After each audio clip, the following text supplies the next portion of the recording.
ఈ కార్యక్రమానికి చేసిన అతిథులందరూ కూడా దాదాసాహెబ్ గారికి నివాళులర్పించవలసిందిగా కోరుతున్నాము.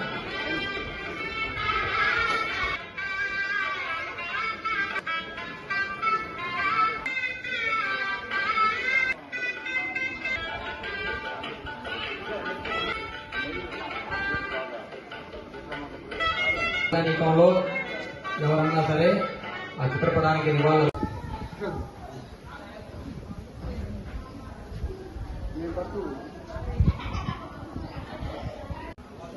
ఈరోజు నుదురుపాడు గ్రామంలో మా ఈశ్వర్ ఇంజనీరింగ్ కాలేజ్ వారి ఆధ్వర్యంలో షేక్ దాదాసాహెబ్ చారిటబుల్ ట్రస్ట్ కీర్తిశేషులు షేక్ దాదాసాహెబ్ గారి 12వ వర్ధంతి సందర్భంగా మరి ఇక్కడ ఉచిత కంటి మరియు ఈఎన్టీ వైద్య శిబిరం నిర్వహించడం జరిగింది.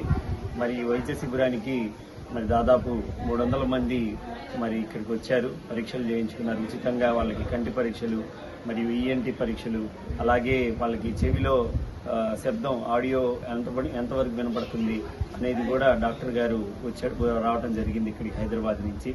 మరి ఈ కార్యక్రమానికి మాకు సహకరించిన నుదురుపాడు గ్రామ పెద్దలందరికీ మరియు ఈ స్కూలు హెడ్ మాస్టర్కి, అలాగే మా స్టాఫ్ మెంబర్స్కి, ప్రిన్సిపల్ గారికి, ఎన్ఎస్ఎస్ ప్రోగ్రామ్ ఆఫీసర్ గారికి అందరికీ ప్రత్యేకంగా ధన్యవాదాలు తెలియజేసుకుంటున్నాను.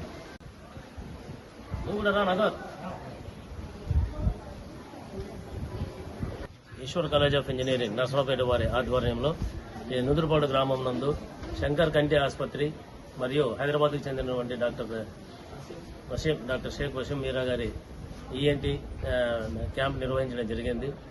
ఈ క్యాంప్ నిర్వహించడానికి నుదురుపాడు గ్రామస్తులు, అలాగే సర్పంచ్, ఇతర పెద్దలందరూ కూడా సహాయ సహకారాలు అందించడం జరిగింది. ఈ కార్యక్రమాన్ని మా ఎన్ఎస్ఎస్ ఆధ్వర్యంలో మరియు మా అధ్యాపక బృందం రాంబాబు దర్యావళి గారి సారథ్యంలో ఈ మెడికల్ క్యాంప్ను నిర్వహించడం జరిగింది. ఇది చాలా విజయవంతంగా ముగిసిందని చెప్పేసి చెప్పడానికి ఎంతో గర్విస్తున్నాం, సంతోషిస్తున్నాం. మా కళాశాల యాజమాన్యం ఇటువంటి కార్యక్రమాలు ప్రతి సంవత్సరం గ్రామస్తులందరినీ ఒక చోటికి చేర్చి కావలసిన వైద్య సదుపాయాలు కల్పించడం జరుగుతూ ఉంది. ఈరోజు 400కు పైగా మంది ఇక్కడ గ్రామ ప్రజలు రావడం జరిగింది. వీళ్ళందరికీ కంటి పరీక్షలు నిర్వహించి అవసరమైన వాళ్ళకి శస్త్రచికిత్స చేయించడానికి 7వ తేదీన నిర్వహిస్తామని చెప్పేసి చెప్పడం జరిగింది. వాళ్ళందరూ కూడా శంకర్ కంటి ఆసుపత్రి ఆధ్వర్యంలో క్యాటరాక్ట్ ఆపరేషన్స్ జరుగుతాయి. అలాగే డాక్టర్ ఆదిత్య గారి ఆధ్వర్యంలో మరియు డాక్టర్ షేక్ వసీం మీరా గారి ఆధ్వర్యంలో కూడా ఈఎన్టీ పరీక్షలు నిర్వహించడం జరిగింది. వినికిడి శక్తి ఎంత మాత్రం ఉంది, అలాగే చెవి, ముక్కు, గొంతుల్లో ఏమైనా ప్రాబ్లమ్స్ ఉంటే వాళ్ళన్నిటికీ ఉచితంగా వైద్యం చేసి మందులు కూడా ఇవ్వడం జరిగింది. సో ఇలాంటి కార్యక్రమాలు నిర్వహిస్తున్నప్పుడు సహాయ సహకారాలు అందిస్తున్నటువంటి మా కళాశాల సిబ్బంది, అలాగే మా కళాశాల యాజమాన్యానికి కూడా మేము ధన్యవాదాలు తెలియజేస్తున్నాం.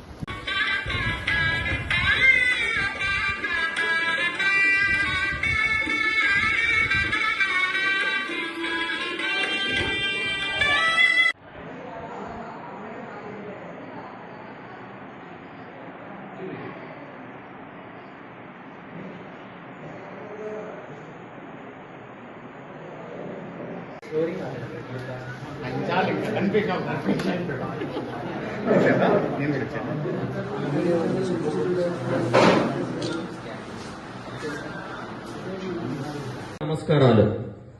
మనం ఒక్క విషయం ఆలోచిస్తే, ఈ సమాజం బాగుండాలి అంటే విద్యా రంగంలో ముందుండాలి, ఆరోగ్య రంగం బాగుండాలి, మన ఆరోగ్యం బాగుండాలి. ఈశ్వర్ విద్యా సంస్థ వాళ్ళు ఆల్రెడీ విద్యా రంగంలో ముందుండి విద్యతో పాటు వైద్యాన్ని కూడా సమాజానికి అందించాలని చెప్పి చేసినటువంటి ఆలోచన చాలా గొప్పది. కాబట్టి సమాజ అభివృద్ధి కోసం ఈశ్వర్ ఇంజనీరింగ్ కాలేజీ వాళ్ళు విద్యా రంగం, వైద్య రంగం రెండును ఎంచుకున్నందుకు వాళ్ళకు ప్రత్యేక ధన్యవాదాలు సార్. ఈరోజు డాక్టర్ వృత్తి అంటే వాళ్ళు ఎంత బిజీగా ఉంటారో తెలుసు, అందరికీ తెలుసు. కానీ వాళ్ళంత బిజీ షెడ్యూల్లో కూడా ఈ సమాజ సేవ కోసం ముందుకొచ్చినటువంటి డాక్టర్లందరికీ పేరు పేరున నమస్కారాలు మేడం గారు. కాబట్టి మనం కూడా మన కోసం వచ్చారు. అదే మనం హాస్పిటల్కి వెళ్ళి ఓపీ ఫీజు కట్టి వాళ్ళ ఓపీ రూమ్ లోకి వెళ్ళిన తర్వాత 2 నిమిషాలు మాట్లాడతారు, లేదా 3 నిమిషాలు మాట్లాడతారు. అలానే ఇక్కడ లోకల్ సహకరించిన హెడ్ మాస్టర్ గారికి అందరికీ ధన్యవాదాలు తెలుపుకుంటున్నాను. ఈ క్యాంప్ నందు జరిగే పరీక్షలు కానీ ఏంటి ముక్కు, చెవి, గొంతు వరకు మీకు సమస్యలు ఎటువంటివి ఉన్నా కూడా దాన్ని వినియోగించుకోండి. మీకు ఎటువంటి సమస్యలు లైక్ వినికిడి సమస్య ఉన్నా కానీ చెవి నుంచి చీము కారటం, ఎలర్జీ, తుమ్ములు రావటం, ఇవన్నీ వాటికి మీకు పరీక్షలు జరుపుతారు. ఇక్కడ కెమెరాతో స్కోప్తో చూస్తారు. అది వినియోగించుకోండి. దాంతోపాటు ఎంత శాతం వినికిడి తక్కువ ఉన్నది, దేని వల్ల తక్కువ ఉన్నది అని చూడటానికి కూడా ఒక డాక్టర్ ఆదిత్య గారు వచ్చారు హైదరాబాద్ నుంచి. దాన్ని కూడా వినియోగించుకోవాలని నేను కోరుకుంటున్నాను. ఎందుకంటే మీరు మళ్ళీ ఇలాంటి టెస్టులు కానీ మళ్ళీ ఇందాక ఆయన చెప్పినట్టు మా దగ్గరకు వచ్చి హాస్పిటల్కి వచ్చి వెయిట్ చేస్తే మీకు చాలా టైం పట్టింది, చాలా డబ్బులు కూడా ఖర్చు అవుతాయి మీకు. అవన్నీ లేకుండా మీకు సదుపాయాన్ని ఇక్కడే అందించిన ఈ యాజమాన్యానికి నేను ధన్యవాదాలు తెలుపుకుంటూ సద్వినియోగం చేసుకోవాలని నేను కోరుకుంటున్నాను. Thank you.